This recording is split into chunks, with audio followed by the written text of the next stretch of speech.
Bonsoir à tous, bienvenue sur Guidance de nuit, c'est Isabelle, j'espère que vous allez bien, que vous avez passé un bon week-end, une bonne semaine. Alors aujourd'hui, comme prévu, je vais vous faire un récit de l'invisible, une histoire un peu dingue qui m'est arrivée il y a quelque temps. Petit clin d'œil au passage à Massimo, de Massimo et les tarots, qui aussi aime bien les photos noir et blanc de ses ancêtres. Alors là, en fait, l'histoire commence il y a quelques années au décès de mon père. Où, il s'agissait, bon, bah, de de trier ses enfin de vider le chalet, qu'il occupait et bon, bah, voilà, le tri se fait, je peux pas être là, mais j'ai une amie, ma meilleure amie et un ami à elle et quelques autres qui viennent prêter main forte à ma sœur pour faire tout ce tri. Et bon voilà, les choses, ce qui peut être vendu est vendu, ce qui peut servir sert et puis après, ben restait, ce qui devait partir à la benne car inutilisable.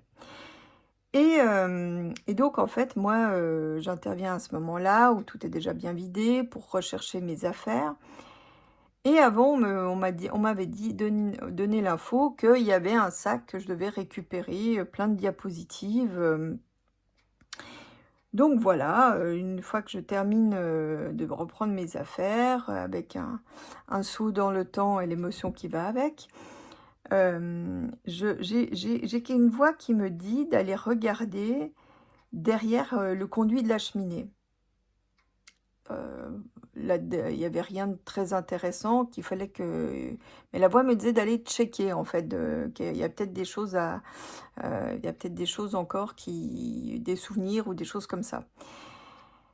Et bingo, derrière le conduit de la cheminée se tient le sac, avec des diapositives que j'ai pas encore eu le temps d'examiner et un autre sac blindé de photos noir et blanc dont vous avez quelques-unes, quelques exemplaires sur cette table et j'en reviens pas, c'est tout des photos noir et blanc, argentiques, sépia. De bonne qualité, j'étais étonnée, même, certaines sont de bien meilleure qualité que les photos, de couleur que nous, on avait quand on était enfant. Je parle bon, maintenant avec le numérique, les photos sont de super qualité, mais tellement qualitatives que vous prenez 10 ans à chaque fois et 10 kilos en même temps. Mais en tout cas, j'étais étonnée, la qualité des photos, de l'époque, en fait, hein. Et donc là, de nouveau, dès que, au premier dimanche pluvieux, je commence à trier, en essayant de reconnaître les personnages. J'arrive dans la plupart des cas, certains malheureusement pas. C'est vrai que j'aurais préféré avoir les sous-titres, de ma mère ou de ma grand-mère qui m'expliquent un petit peu, l'histoire et le contexte, dans lequel a été pris ces photos. Mais voilà, je dois, là, pour le coup, je dois me débrouiller pour trouver les sous-titres toute seule. Donc j'ai réussi à en identifier la plupart. Mais, mais vraiment, c'était un voyage dans le temps, c'était hallucinant, puis c'est surtout drôle de voir les vêtements, les coiffures de l'époque, donc c'est une chose de voir ça sur des magazines, c'en est une autre quand c'est l'histoire de vos proches, de votre famille.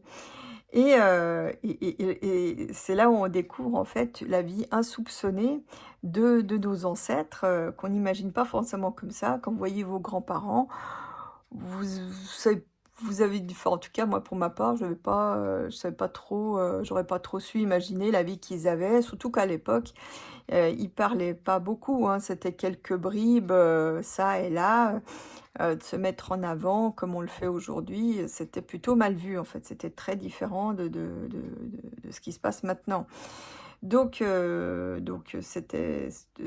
faisaient pas de selfie non plus, hein, puisque c'était les vieux appareils en accordéon, hein, qu'on voit encore, de temps en temps dans les musées et hem et donc j'étais scotchée, de découvrir la vie de mes grands-parents et de mes arrière-grands-parents.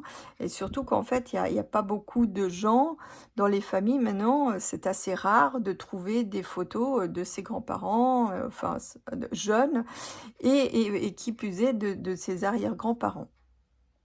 Donc j'étais, il y avait un côté documentaire qui me plaisait beaucoup. J'étais, je vous dis, j'étais comme une gamine dans un magasin de jouets à regarder, à décrypter, à étudier, toutes ces photos, à les trier par thème, par catégorie, et à un moment donné, sur une d'entre elles, que j'ai où j'ai pas réussi à remettre la main dessus, elle doit être dans avec les autres parce que là, je vous ai juste mis un échantillon, mais je vous dis, il y a un plein sac, il y a un plein sac de courses, de photos, hein, pour vous donner une idée du volume. Et tout à coup, il y a quelque chose qui s'ouvre et c'est comme si j'avais, les ancêtres à l'autre bout du fil. Donc là, en l'occurrence, les arrière-grands-parents.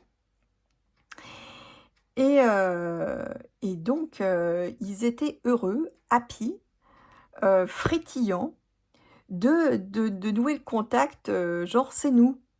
Et ils étaient heureux de voir en fait que, bah, j'avais ces photos et que finalement, bah, je m'intéressais à leur vie en essayant de les décrypter, même si je vous dis, j'ai pas forcément tous les sous-titres, surtout que des fois, à l'arrière des photos, il y avait des éléments comme des dates, comme des lieux, des noms, mais il y en avait pas beaucoup et hem et les ancêtres étaient heureux et je voyais en fait qui c'est comme si l'espace-temps s'était aboli, il y avait plus d'espace-temps et en fait, la photo prenait vie. Et je les voyais à l'autre bout en fait, vivre en fait comme sur la photo, il y avait ce côté un peu douceur de vivre, insouciance. Ils étaient à plusieurs, ils avaient l'air de bien s'amuser, ils étaient happy, ils rigolaient, et donc ils continuent un peu à vivre comme plus ou moins ils avaient vécu. En tout cas, c'était vraiment dans la joie et la bonne humeur, hein. C'était vraiment l'ambiance qu'il y avait de l'autre côté avec tous ces ancêtres. Donc ils continuaient à faire des pique-niques, à manger, à voyager, à faire plein de trucs, à se rencontrer, à s'échanger, donc ils avaient toujours une vie active assez similaire à celle qu'ils avaient, à l'époque. Alors, bah, voilà, donc ça c'était, j'ai eu donc cet épisode, très sympa, pétillant et chaleureux, dans cette ravie de savoir qu'ils avaient une descendance et puis que finalement, ils ne seraient pas oubliés. Quelque temps après encore, je retrouve ma meilleure amie, donc qui a participé au tri, donc du chalet, et un autre ami à elle que je connais aussi, Pascal, qui est un poisson, équipé d'une antenne comme la plupart des poissons, hein. Un poisson avec une antenne, c'est un pléonasme, hein. La plupart, enfin en tout cas les poissons ont une antenne d'office. Après ils s'en servent ou non, mais ils ont une antenne d'office. Et Pascal m'explique en fait, il m'a dit: «Est-ce que tu as eu les sacs?» Puis je dis: Les sacs de photos, tu les as trouvés?» «Oui, oui, je les ai trouvés». Ou: «Ah bah écoute, c'est moi qui te les ai mis de côté, à ton intention parce que, bah, j'ai vu ces photos et qu'une voix me disait de les mettre de côté pour te les donner». Et je lui dis: «Bah, c'est quand même étonnant parce que c'est bien une voix aussi qui m'a dit là où il fallait chercher, alors je ne sais pas du tout où ils étaient». Je dis: «C'est quand même troublant cette histoire». Et alors j'ai écoute, je lui dis: «Voilà, je les ai trouvés, je suis en train de décrypter, je suis en train de regarder. En tout cas, merci beaucoup, ça me touche beaucoup que tu me les aies mis de côté à mon attention parce qu'en fait, j'ignorais leur existence.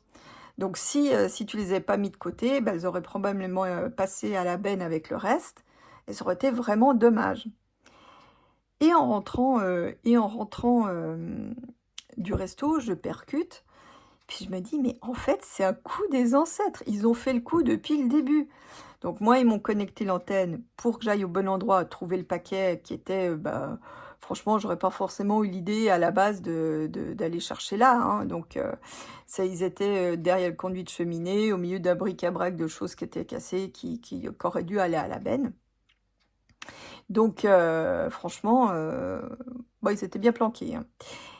Donc si j'avais pas eu la voix, j'aurais pas forcément, été chercher à cet endroit et donc bah, ils auraient été à la photo et les photos auraient sans doute été détruites, ce qui aurait été vraiment dommage. Et puis, et donc, on s'est num donc, Pascal qui lui, bah, les a mis de côté. Donc là, je me disais: «Ouais, quand même, ah, ils ont fait fort, en fait». Donc de l'autre côté, ils se sont débrouillés pour, pour à chaque étape, ils ont fait tout leur nécessaire pour qu'on ne les oublie pas et j'ai trouvé ça super touchant. À la fois parce que, bah, ces photos, c'est vraiment un documentaire sur, comment les gens étaient habillés autrefois, comment ils vivaient, bah, que c'est aussi la je vous dis, c'est une il y a une vie insoupçonnée de mes, donc de mes ancêtres, hein, donc il y a des lieux, donc à Bordeaux, à Alger, Alger environ, en Suisse, donc et voire en Allemagne. Bon là, je les ai pas mises, mais donc j'ai je me suis j'ai fait un voyage dans le temps, dans l'espace et dans le temps, grâce à eux et je trouvais que j'avais envie de partager cette histoire parce que vraiment, c'est des synchronicités, c'est une synchronicité de dingue en fait. Voilà, bah, j'espère que ça vous aura plu. Je vous fais des gros becs. Je vous retrouve la semaine prochaine. D'ici là, bonne semaine à tous et à bientôt pour de nouvelles aventures. Désobéissez bien.